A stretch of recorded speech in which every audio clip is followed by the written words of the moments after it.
Thank you so much for coming to the 6-Step Seminar. What we want to talk about is, okay, why am I here and what am I going to walk away with? So if you look at what are we going to promise that you're going to find out is that you're going to find ways to increase sales and profits. And one of the things we want you to do is we want you to walk away with a strategy or two. We're going to have a ton of ideas for you. One or two things that you can take action to make impact in your business. So we're going to talk about sales and profits. We're going to talk about how can I free up my time and the impact time has on the decisions you make. And then, of course, creating an amazing team. We almost always have people that say at the end, I know what I'm going to do next, and guess what? It's not what you know, it's not what you learn, it's what you do with what you know, because that's what Action Coach is. It's about learning today and taking action on what you learned. So with that, why don't we just do an introduction of who we are? Go ahead, Ben. Oh, am I going to go first? Yeah, okay. So my name is Peg Burley. I have been a coach for going on 19 years. Before that, I actually ran radio stations.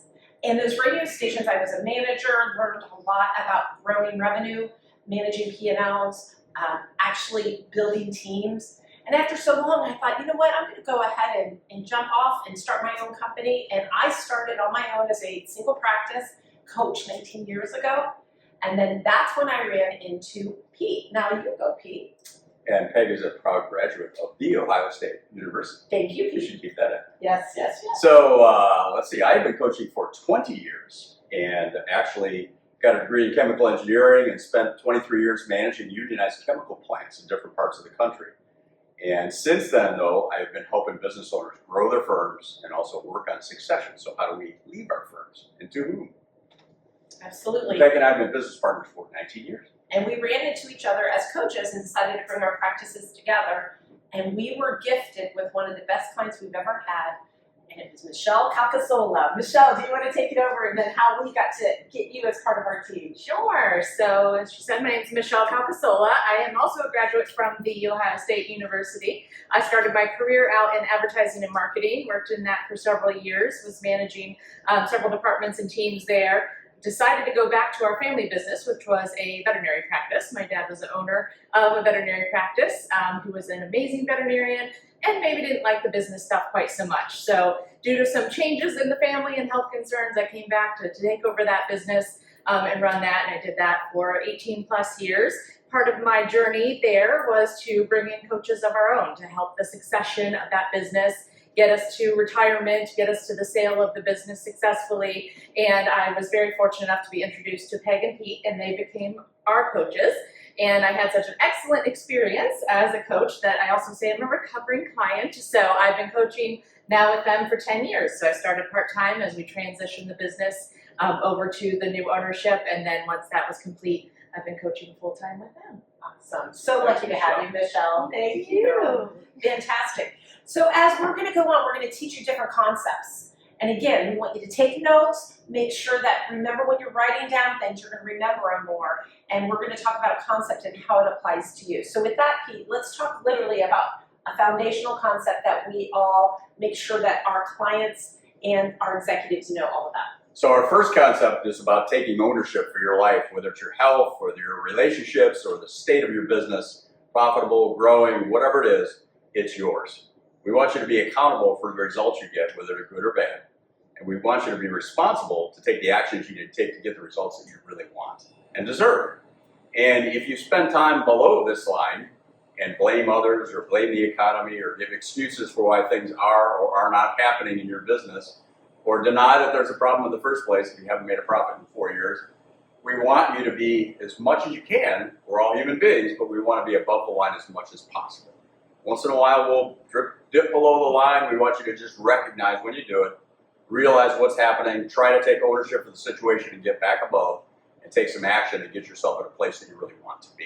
One of the things that we want to make sure that you do, we want you to be, this is a marathon that we're going in. And when I say that, I mean, we want you to have a journey that's a wonderful journey, and we don't want you to get burned out. We don't want you to get exhausted. And I'm going to tell you a couple things that are mindset things that you need to make sure you do. Number one is we want you to participate 100%, give 100%, and be present in that 100%.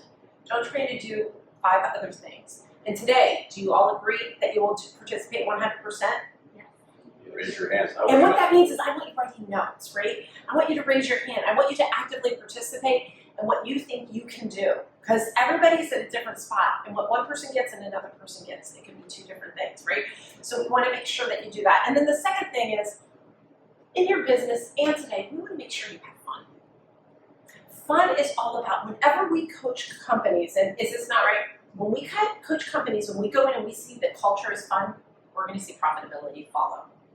It goes hand in hand. So we want you to make sure that if fun is one of your principles and should be, what are you going to do about it and what should you do in your company to make sure it's fun? And then Michelle, what's one thing that's super important in order, if we coach people, there's one thing that we require you as a client. What is that? Yes, and so this is something that we want you to remove from your vocabulary.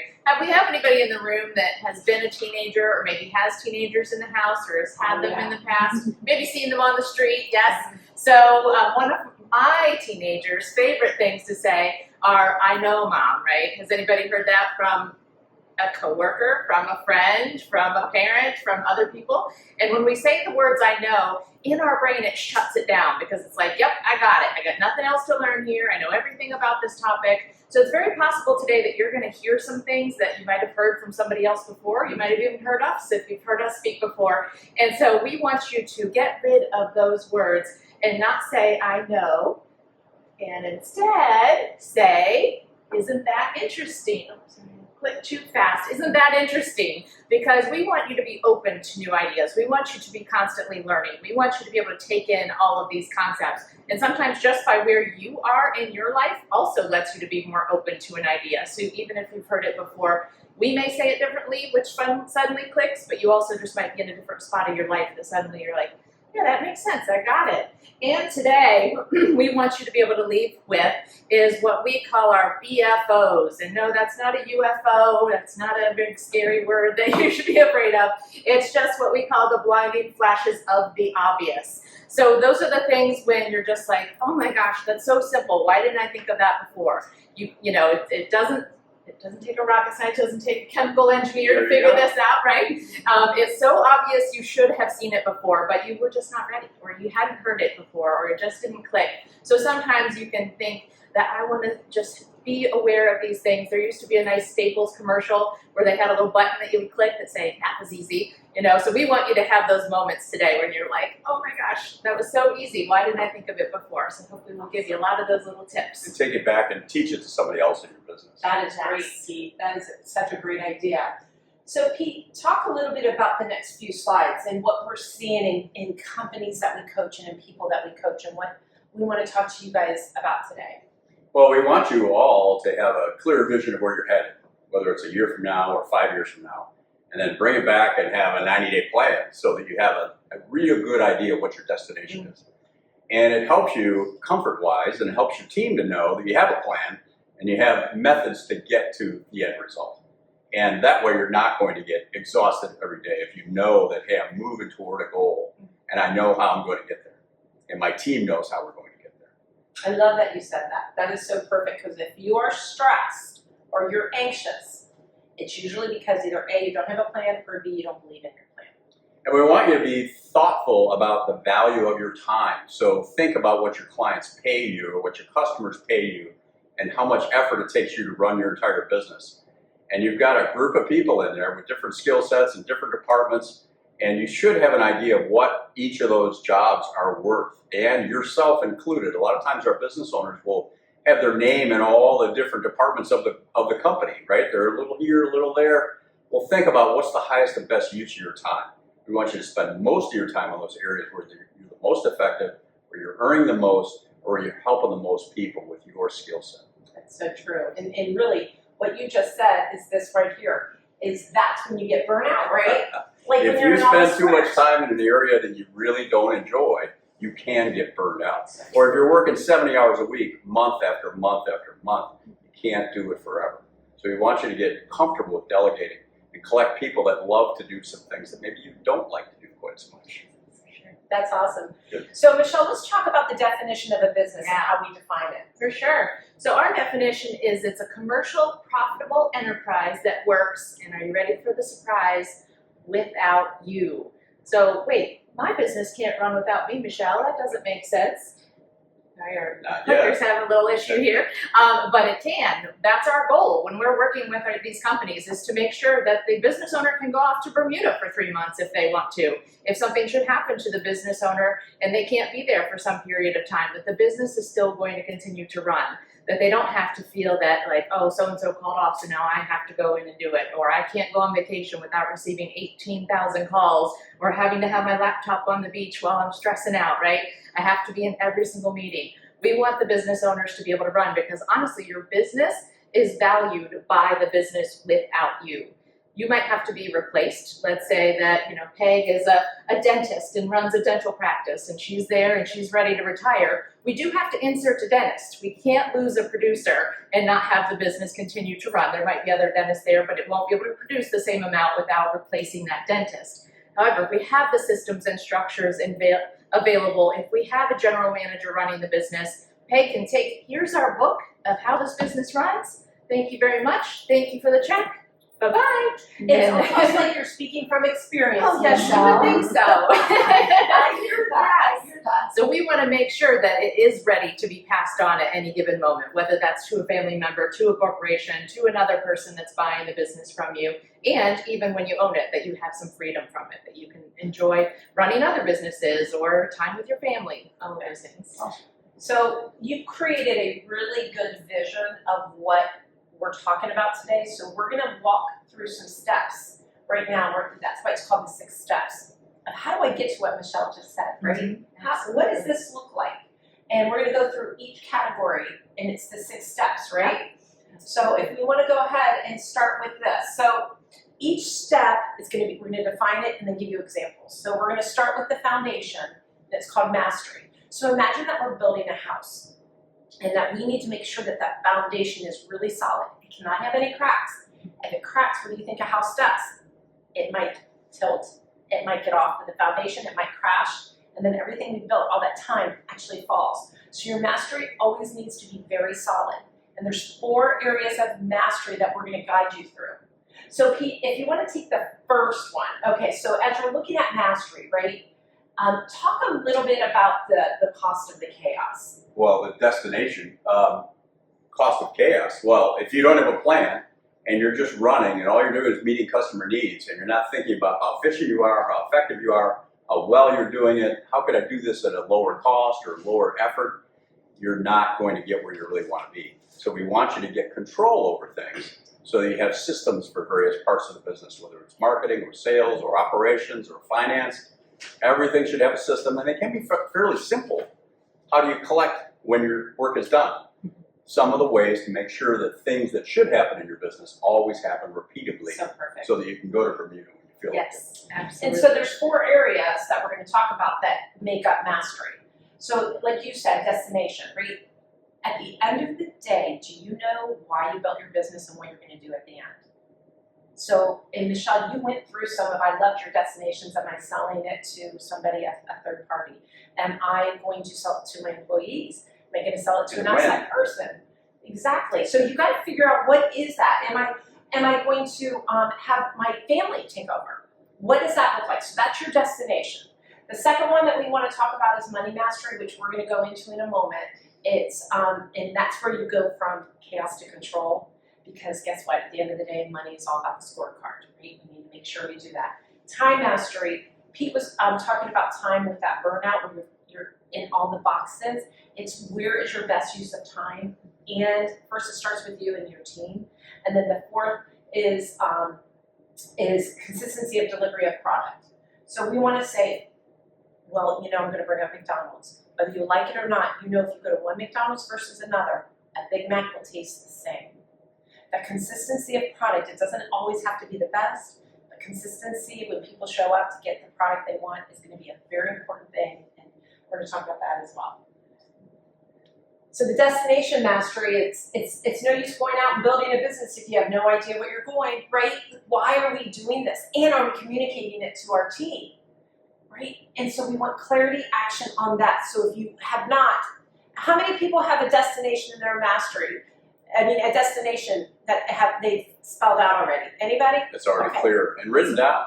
and Oh, communicate see, it. some of them drop when it's written down, absolutely. That's very normal. That's very normal, for sure. And then Michelle, talk a little bit about, or I'm sorry, Pete, talk a little bit about the money mastery. Well, without it, you feel a lot of stress, right? Some of you have been there. We've all passed through some of these slow periods in the economy where we get a little bit stressed when there's not enough money to pay the bills, right? So this is about getting control of your business so you know what clients are profitable, which clients are not as profitable. When do I get paid? How do I get paid?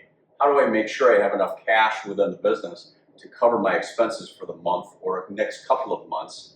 And what are my long-term money goals? If I have a pile of cash in the business, is it earning some interest, which we can earn now, which is different than it was a year or two ago. So there are a lot of things that simple steps. How do I collect quickly and effectively and position my clients so that they know when they're going to have to pay? So that's not a big surprise.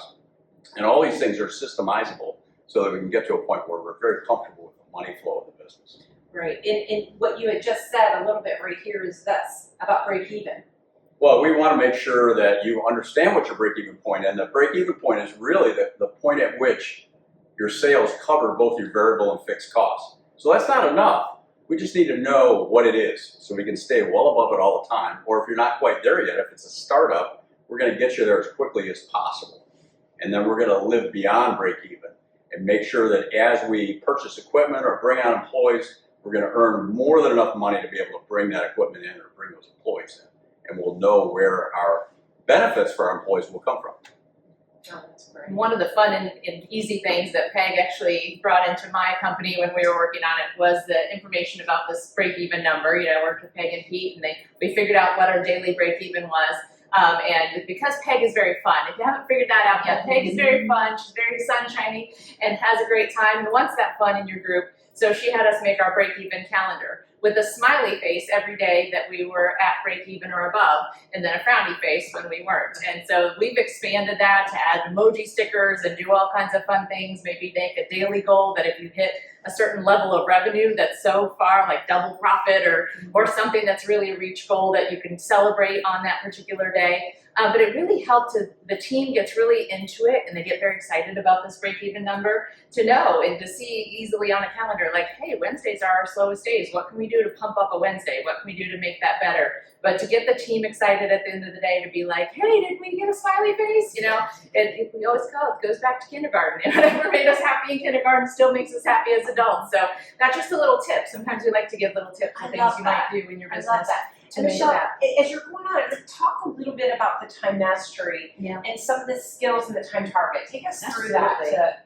so that we can get, and I want you guys to write this down because I'm telling you, we talk about budgeting, absolutely, very priority. Most people do not have a budget. So if you sit there and you're saying, I don't have a budget, I feel bad about yourself, do not do that. Guess what? You're listening. You're going to do it now. It's easier than it sounds. It's easier than it sounds. Now let's talk about the mastery of our time because I think that's something that we don't realize the importance. Yeah, absolutely. I always say time is our most precious commodity because if you think about it, we all have the same amount of time. We all have the same 24/7, 365 a year, right? So there's only so many hours in the day. There's only so many days a week. It's not that these people that are super productive have extra time. Nobody has the time management. It's a very click word, right, to say time management. But can you stop time? Has anybody figured out as a chemical engineer? Did you get that figured out? No? All right. Wait, Michelle, but do I have more time than you? You do not have I more do not time have than more me, time than you. Peg. We all have the same. Yes, so we Okay. can't stop the time and we can't control the time. What we can control is what we do with the time. So making sure that we are systemizing things, and we're going to get into that a little bit more, making sure that we're keeping up with the things that we need to do. Do we have checklists and task lists and calendars written out, have our data book set up, but also setting aside time because what we find is people get stuck working in their business. And that's when the day is just taken away from you. That's when we're dealing with customer complaints, we're dealing with employee problems, we're dealing with the fires that are constantly going and not having the time to work on your business. So what we want you to do is look at this time target and think of maybe where you might be spending your time. So here on the outside, we have our not urgent, not important things, and that's what we call our distraction. Anybody guilty of playing Words with Friends or Oh, any of yeah. those little games on all of our phone? Anybody guilty of that for scrolling the social media? You know? Instagram, Yep. So it's Snapchat. easy to be like, oh, I'm going to spend 5 minutes on this, and an hour later you're still trapped in that. So that's our distraction. Those are things that are pulling our focus and not letting us be able to pay attention. And then we have the things that seem urgent, but they're, maybe not important. So if we're working on a big project on our computer and we have our notifications on and bing, an email, ding ding, a text message, those things seem important because they're making noise, or because that fear of missing out, right, is jumping in and you're like, I gotta know what was in there, I gotta know. And, kind of like goes back to the days of, did you really go out to your mailbox every 5 minutes and check it to see if there's any new mail? So do you need to be checking your inbox for your email every 5 seconds? Nope. Did you pick up the phone every 5 seconds to see if anybody had called you? Nope. So we need to make sure that we're not getting diluted just by the fact that they're making noise, that they're important. Then there are the urgent and important times. So if the building is on fire, yeah, that needs to, be paid attention Let's to, get right? out. If the chemical warehouse is exploding, yeah, that's a problem. If the Time to commercial go that you were supposed to have on there didn't air, that's something that we might need interrupted for. So those are the demand things, and 60% of our time are spent on things that are demanded. Injury just happened on the floor, this is happening, a customer came in complaining. Those are big things, and they are important, and they do need taken care of now. Those are the demanding things. But this middle is where we're talking about this time of working on your business. So this stuff is not urgent because there's may not be, unless you have a really mean boss, a deadline for this budget to get done. If you're the owner of the business, you're the one setting the deadline, so you can change the deadline. So maybe it's not as urgent, but it's so important to have for your business, depending on what different things are that you have to do, putting your standard operating procedures in place, setting your KPIs and looking at those, budgeting, all of those things that are so important to have a successful business, but aren't that demand, and maybe aren't as fun as our distraction things, but they are the things that make your business super powerful. So work on your business, not in your business as much. And so an action step could be, as Michelle went through that time target, maybe challenge yourself of how much am I working on my business, and maybe that's a takeaway, write down, maybe I need to measure how much I'm doing, or maybe I already know and I need to increase that. So as we're finishing up our mastery of the 6 steps, there was four areas. I took you through destination. What is our destination? Pete took you through the financial, right? What is the finances, making sure the break-even budgeting. Michelle just took you through time target. Where am I spending my time? I'm gonna finish up with this one. It's the delivery consistently of your product. And so one of the things we get as a question is, well, I'm doing well, like that's how I did it. If I'm in construction and I do a remodel, I have done that remodel, I'm a quality person, that's how I get referrals. So what happens though, as we're going through these 6 steps, is you wanna make sure that as you grow, you sometimes have to go back and revisit, am I still delivering consistently as I've grown, as I've brought on team members, as I've gotten bigger, as the demand has gotten for my product. So that's just a watch out, is make sure that as you grow, you're consistently growing, because this can create a crack in your foundation. We've seen it and we want to watch it. So that's just, I wanted to say that as we're stepping, out of mastery, those are the 4 areas. And then we want you to pick 1 or 2 things from those areas that maybe speak to you. So now as we're going into the next area, I'm going to go ahead and take over a niche here. Please do. Is that good? Love that. Okay. So we finished mastery, now we're going up to niche. And how we define niche, it's about predictable cash flow, right? And one of the ways we can get predictable cash flow, this is how it's making us profitable. It's the next slide right here, which is we don't want it to be about price competition. So I love the story of the haircut story. Yeah. Michelle, you tell that story well. Tell the haircut story. I love how you tell it. Yeah, so there's a barber, he has a nice little business, cutting hair every day and has a good steady flow of people. And wouldn't you know it, competition moves in across the street and puts up a big sign. And this guy had been charging $12 forever for his haircuts. And so this guy puts up a sign. This is several years ago, yeah. So now it might be $40 and whatever. But so this guy puts a sign up and says $11 haircuts, and that's his unique selling position that he's trying to put himself out there and say, And so he puts up that sign, and the guy's like, "Oh, you got me," because all of a sudden his business is like, "I'm going to be here to get my $11 haircut, get my haircut." And so he puts up his own sign and says, $10 haircuts. And so it's going back and forth, right? And how low can we possibly go? So it's $9, it's $8. So finally, the original guy gets it in his head, I can't keep having this war. We can't keep going lower and lower and lower. I'm losing money with, $8 haircuts. So he puts up a new sign that says, "We fix $8 haircuts." So trying to differentiate himself outside of price, because if you only are sticking with price, it's really hard to compete, especially as we know, more and more larger companies are coming in, and they have all of the ways to save money. They have all of the ways to get better prices from vendors because of the volume of business that they can bring in. They can get better efficiencies throughout their systems. So if you are a smaller, medium-sized business trying to compete on price, you'll lose every time. But sometimes even between two small businesses, you'll lose every time. So it's important to make sure that price is not the thing that keeps you on there. So what makes us different in the market? What makes us stand out? It's easy to say like, "Oh, we give great customer service." Okay, well, what does that mean?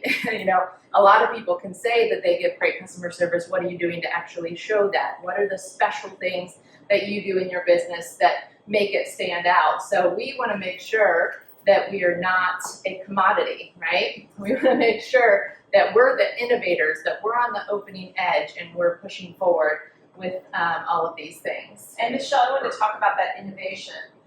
Pete, you had a client recently, it was a large retailer across the U.S. that really decided that innovation was going to be a priority. And I forget what they said, it was Mark, and he had, what was their meetings called, monthly innovation, do you remember? They actually did a specific meeting with the leaders of the company, and they've got about 400 employees and $60 million a year in revenue. And they met once a month, and each of them was to bring an idea that they would discuss about how we might be able to improve.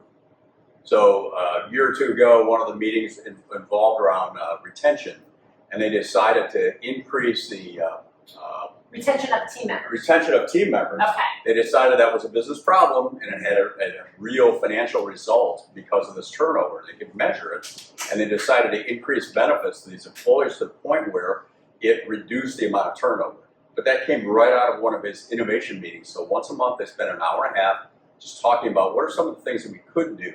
And they keep a list of these things so that maybe 1 month they decide to get something that was on the list for a year or so. But it keeps the things flowing through the company, and they make a conscious decision to make incremental improvements every month because of this. So I guess the question I have after Michelle and Pete talk that you can reflect on is, are you allowing time for you and your team to innovate in your company? Because we don't want to be blockbusters. No, we don't want to do that. So that was a great way. And just a few other things about Mitch as we're going through it is if you have a unique selling position, and that's something other people can't say, and then if you even partner it with a guarantee, that is one way to differentiate yourself. And I'm going to use an old time one that worked real well. Does anybody remember FedEx and what they used to say? When it absolutely, positively has to get there when? Overnight. Now that was a long time ago. Now we have Amazon saying it's going to be there within an hour. Yes. So what Amazon does, so this is when you got to constantly innovate. You got to constantly innovate. So that was, I don't know how many years ago, 17 years ago. Yeah. So they were the first in to do that than somebody else. So what will happen to your unique selling position and your guarantees is when they're good, they're going to be duplicated. And we don't want the hair salons. Salons, yeah. Or the barber shops. So what your job is to constantly innovate and make it better, because guess what? If FedEx kept that, then they would have been dying because Amazon's now in an hour, right? So we have to constantly be doing well. And it's like guarantees usually are, I'm going to just tell you a great trick overall. How do I create a guarantee? It's you go to your target market and you say, what is the biggest frustration that my target market has with my industry? Not me as a company, but my industry. So I'm going to give you an example. When Michelle, Pete, and I, we work with a lot of heating and cooling and HVAC companies. The number one frustration, we asked their target market, and it was, we want you to be there when you stay. you'll be there. I don't want to have to wait all day. So we created a guarantee that said, we'll be there on time or it's our dime. In other words, we'll pay for the service call. It separated us from the other competitors to not be judged on price, because now I might go ahead and pay a little more because that's of value to me. So as we're going through yes, for sure, as we're going through that, making sure that we figure that out and the guarantees. And so one thing as we're going through, it's all about leverage, right? You're wanting to make sure that all businesses are going to be pretty much the same. And Pete, I'm going to turn to you to do this. But you want to make sure, as we're leaving niche in this marketing, is that you're spending enough time so that you're able to charge more. So can you talk a little bit about the leverage and what's going on with these cars? Why are there two cars? Well, those two cars are really built on the same frame. And all businesses, and you folks are all from different types of businesses. We have a very diverse client base. We've got a lot of construction companies, we've got a lot of contractors, we've got home builders, we've got remodelers, we've got law firms, we've got large companies that we're doing executive coaching for.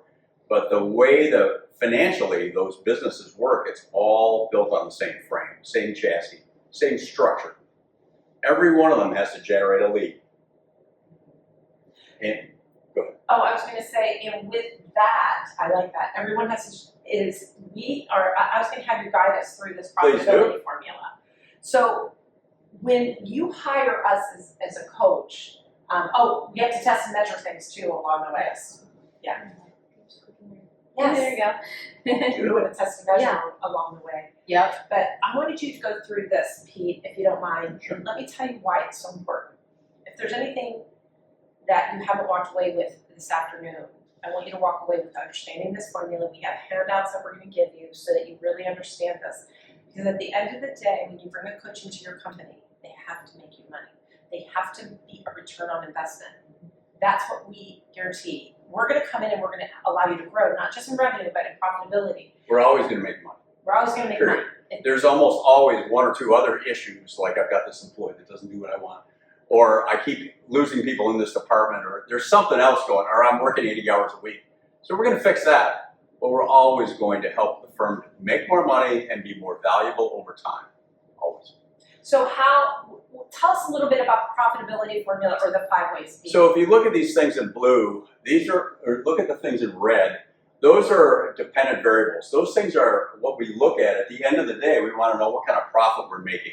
So we know what our profit was from last year, or our spouse knows what money you brought home, right, from the business that year.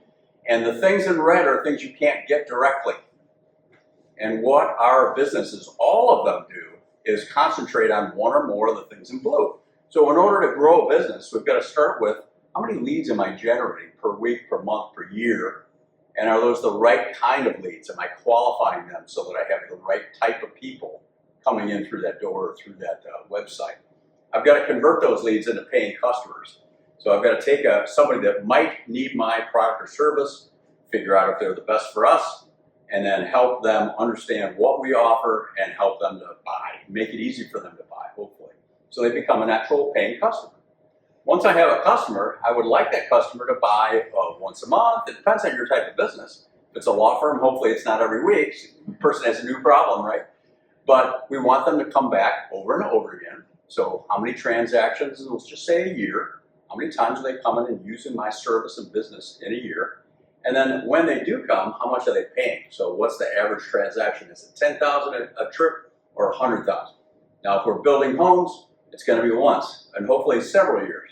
We might come back and do an addition for them, but it just depends on the type of business. So we've got a number of leads times conversion rate equals numbers of customers. Each customer buys a certain number of times in a time period for an average amount. From that, we calculate revenue or sales dollars. And then we've simplified this a little bit so we don't have fixed and variable costs in here. But if we look at that revenue and multiply it by our profit margin, we'll end up with a net profit at the end of the day. So that's what we get to take home or get taxed on. Yeah. I love it. So we're going to put some numbers into it, and we're going to give you, why don't we do this? Why don't we do one example of how we grow?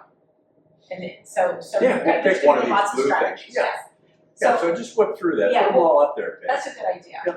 Yep. So in this particular case, we've got business that's generating 4,000 leads a year.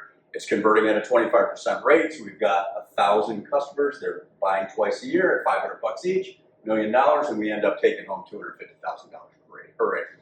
So what if we had some strategies to improve? I love that. So one strategy as you're going through, if you do not have your 5 ways, we've given you some link for five ways. Your first is what? Measure.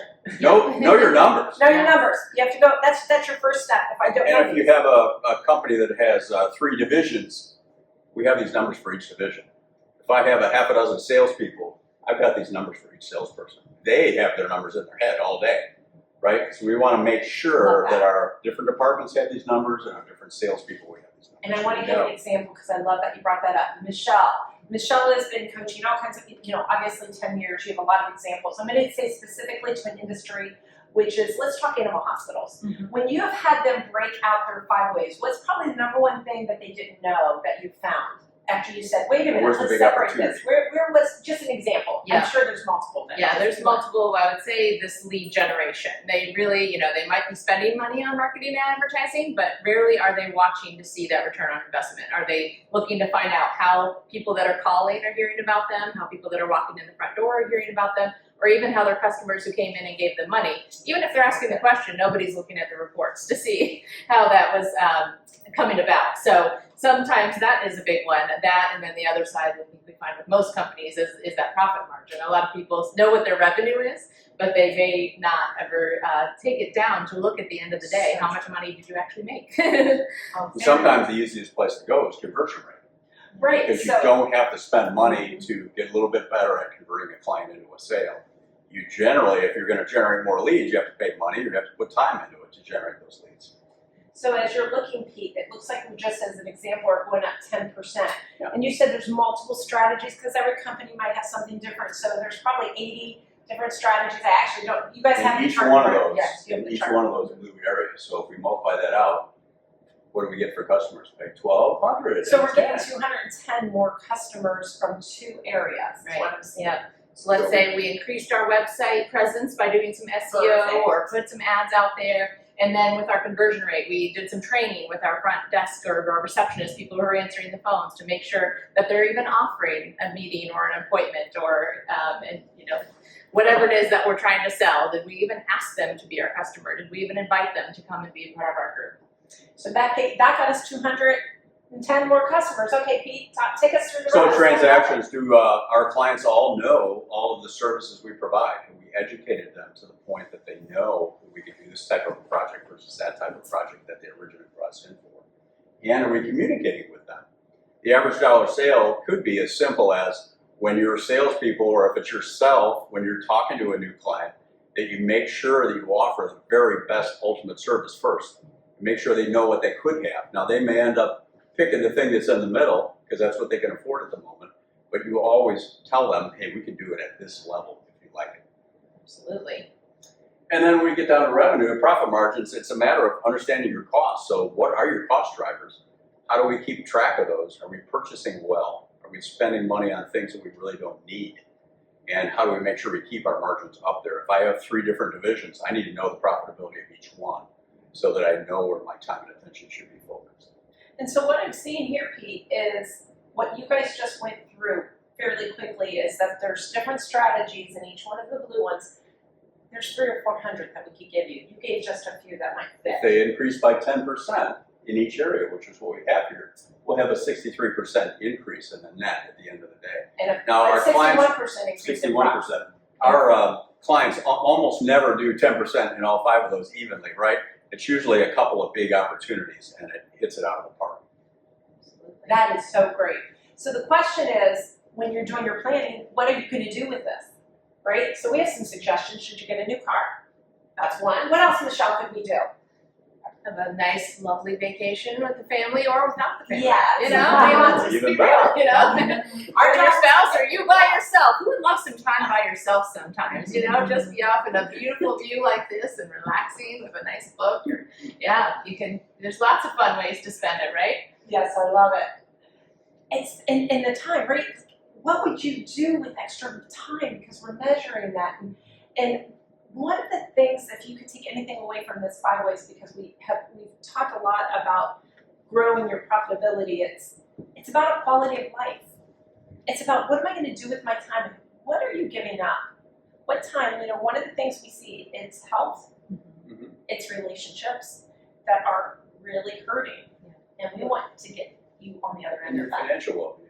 Your financial well-being will help you get there.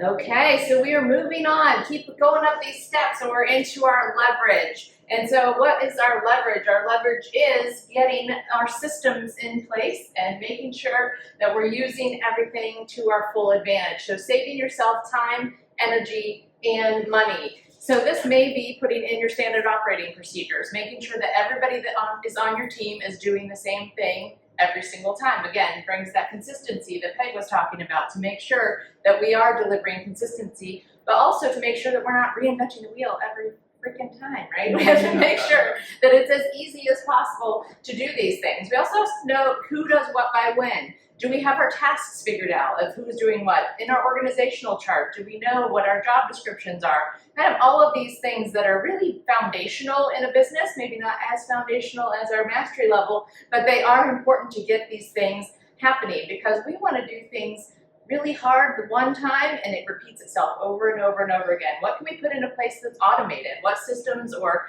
computer programs or apps or other things can we come in that even takes out some of that human side of things? You've noticed obviously a lot of companies lately of doing the self-checkout or taking your orders at McDonald's. And AI is getting involved in taking your customer orders these days, And of course, we don't want to eliminate all human jobs. We want there to be plenty of work for people. And what could those humans be doing that's more important than some of the tasks that we've been having them do in the past? So making sure that we have all of the systems in place, monitoring our KPIs, because if we don't know the score on the scoreboard, are we going to know how to do it better, right? And Michelle, a lot of people ask us what a KPI stands for. That's a key performance indicator. It's a measuring. Yes, absolutely. Yep. So if we're in a game and we're playing a game, my son plays volleyball, so let's say we're in the volleyball tournament and we don't have the score up, it drives me crazy. Sometimes, they have them hiding the score over here and we're like, who's winning? We don't even know. If you don't know that you're down, you don't know to step it up and play harder. Or if you don't know how high you're up, you need to know where you lay in that to know how to change your tactics, to move things better. So it's the same in your business. Your KPI, your key performance indicator, is that scoreboard, to be able to look and be like, okay, we're a little, low in our average transaction fee. That's been dropping. Why is our average transaction fee dropping? Let's look at the systems. Let's look at the SOPs. Let's look at what's happening. Make some minor adjustments so that we can make it work easier and better and faster. I love that. Thank you, Michelle. And I'm going to revisit the 6 steps and tell you a little bit about our journey so far. We started with mastery. Remember, that was our foundation of 4 items.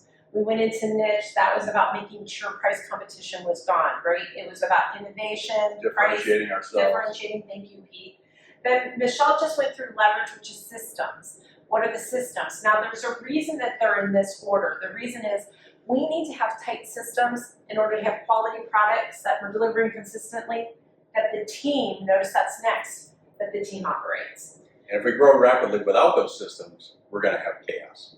Exactly, because we're going for control versus chaos, right? Mm-hmm. So now we've got commercial profitable enterprise that works without you. And as Michelle said at the beginning, if you want to value out of your business, you need to replace yourself so that it's a business that's working without you. And that's where we have the team. And there's lots of little nuggets we're going to give you on the team today.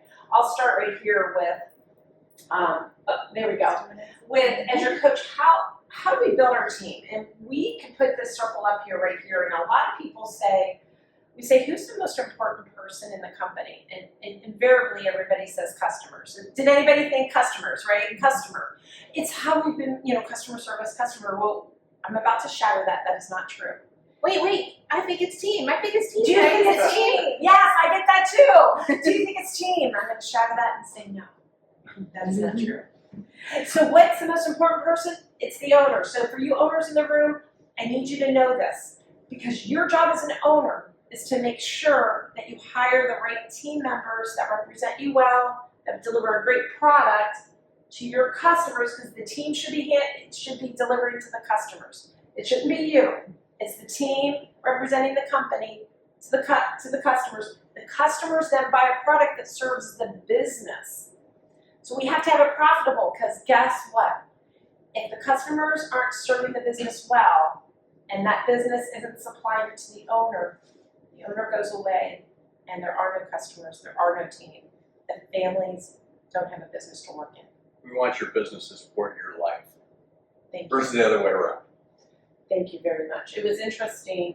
COVID happened multiple years ago. We had a company that we worked with that we all had a lot of companies that were making important decisions. And they said, I'm really worried. I want to continue, even though my doors will be closed, I'm going to continue paying the salary for 35 of my team members. And I said, well, I think that's noble and I can understand why. And we don't know how long this is going to last. And those team members have to come back to a company that's surviving. If we're going to let all the expense go out without any coming in, that's a way of not providing them anything to come back to. So they did make the decision to not do that. The team members did get to come back after a period of time, and that company has tripled since then. Great decision, because you have to support the owner so that they can support the team, the customers, and the business. And so in doing this, and as we're growing as a company, and you're looking at your team, we're going to go through 6 keys. So we want to look at this almost like, how would you call it, like a score? I think it's like a scoreboard, a scorecard. Yeah. So when things are going great or in challenges, I want you to ask yourself 6 questions. Number 1, do I have strong leadership, right? Is my leadership Including doing well? yourself. Including yourself. Do I have a common goal, number 1? And let me tell you how that works. Does everybody know about that common goal? Is it clear? So here's a test for you if you want to write this as an action step. When I go back to my team, I'm going to go next to a team member and say, let's say Pete's my team member, Pete, what is our common goal? I have no clue, boss. Then you know whether you have it. It's not uncommon. Nope. So do people, and a common goal could be a revenue. It could be how we treat people. We have somebody who just said, our common goal is to bring joy to people's life. And we do that through the services that we give. So whatever that common goal is, now we make sure it's defined, but it's also communicated. The third is the rules of the game, and that's how we treat people. What are the behaviors and the things we tolerate and the things we don't tolerate with each other? And let's have the team come up with that. And Michelle, you and Pete and I, we do a great job. If you don't have this, we take you through a separate seminar of the 6 keys and really guide you through this to make sure that we do it well. And then Pete, you started this at the beginning when we talked about, are you frustrated? And it was what, about planning? Well, and it's great to have goals. However, you've got to have an action plan. In addition to goals, well, I'm going to lose 10 pounds. I'm talking about myself. I need to know what I'm going to do to actually make that happen. And we've got to make sure that's delegated to the right people. There may be somebody that loves to do a task that you don't love. Well, let's give it to them to do. They'll enjoy it. They'll do a better job at it, and they might do it quicker than you are. And make sure that those action plans are followed up on with the leadership team frequently enough so that we know that the resources are applied where they need to be and the support is there to help people accomplish their goals. And supporting risk-taking.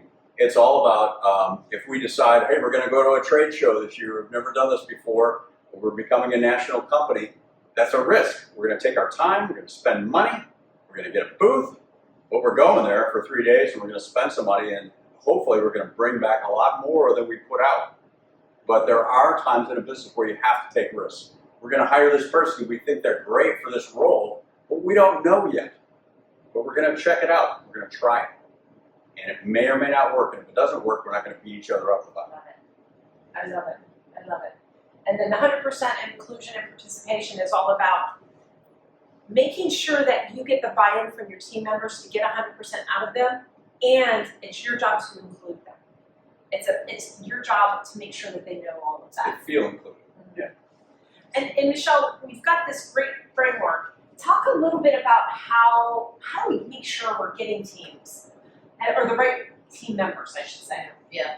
So we want to make sure we have the right people on the bus and in the right seats on the bus. So sometimes we may have team members who are riding along our journey together and they really just don't fit. their common goal may be completely opposite of what ours are, or something within their personality that they don't jive with the rest of the team, they don't fit our culture, and maybe they need to get off the bus. Maybe it's time to find them a different bus route to take. We always say maybe free them up for another opportunity or make them an alumni of our association.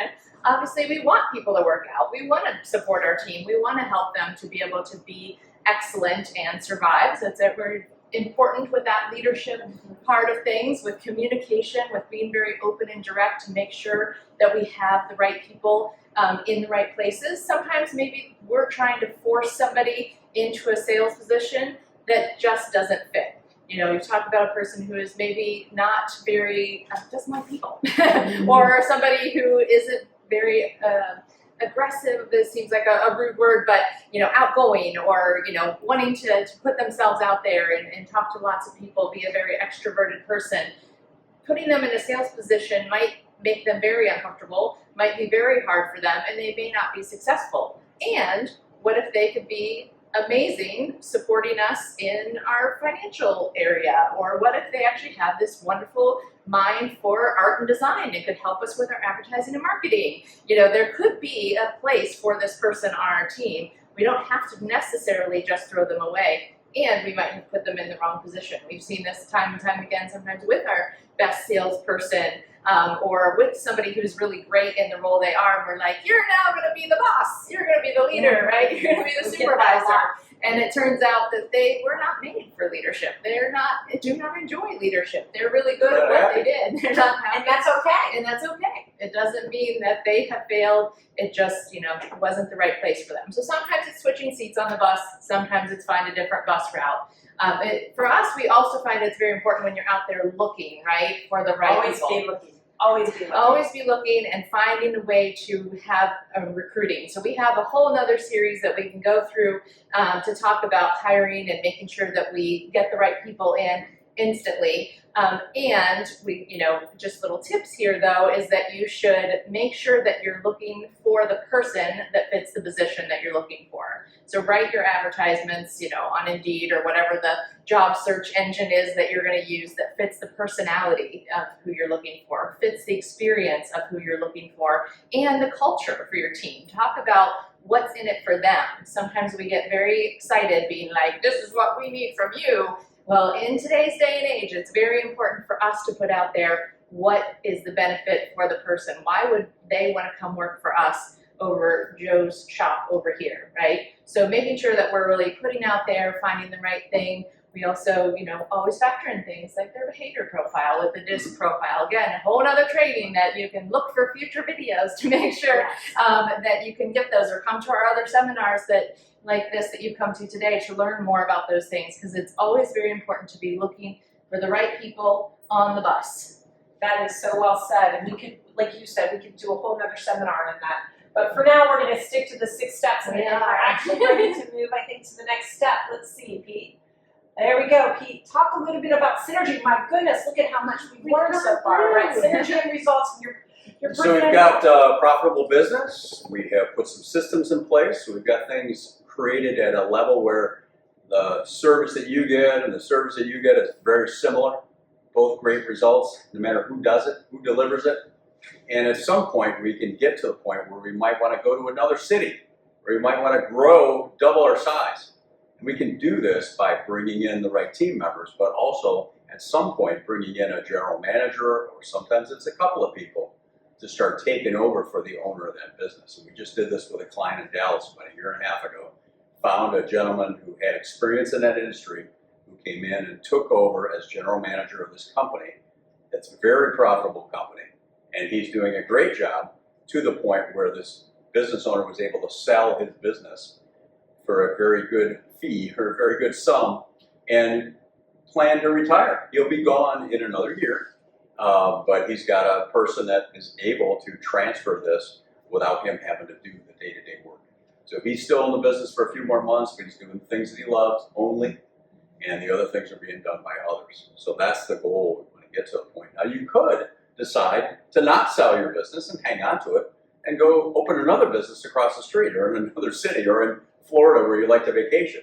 So that kind of freedom is what you may get at the synergy level in Pinnacle. I love it. I love it. Well, thank you, Pete, for that. And really, so coaching, we just took you through an example, and I love that you used that. That person went through all those 6 steps and ended up selling the business.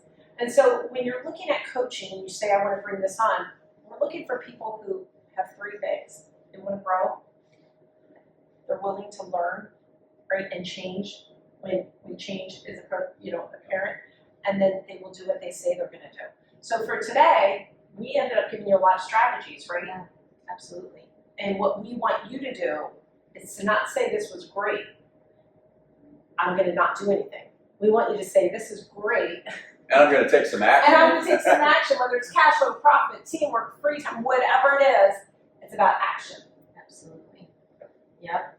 And we can guarantee 12 months from today, you will be somewhere, right? In your business, you're going to be somewhere. The question is, do you want to be this fella? Stressed out, overworked, underpaid, about to quit, Drinking just from a green over broke? bottle. Or do you want to be this fella who maybe works 4 hours a week, hanging out on his beach, checking his email as he feels, because the business is on autopilot and doing its own thing. These steps take time, these steps take energy, and we can help get you there. Obviously, you can leave today and take strategies that you've learned. Like Peg said, you've written things down, and we've hopefully given you some tips that you can execute today. And if you want to get there faster, that's where you bring in a coach. Right, Pete? Yep. Awesome. Thanks, Michelle. All right, thank you. And then if you want to get a hold of us, here's our information. We would love to set up a time to meet with you and talk further about your business and learn a little bit about you. You can learn a little bit more about coaching and how this all works. And if it makes sense to work together, we can move forward and get you to that beach setting faster. Thank you. Thank Thank you, guys. you.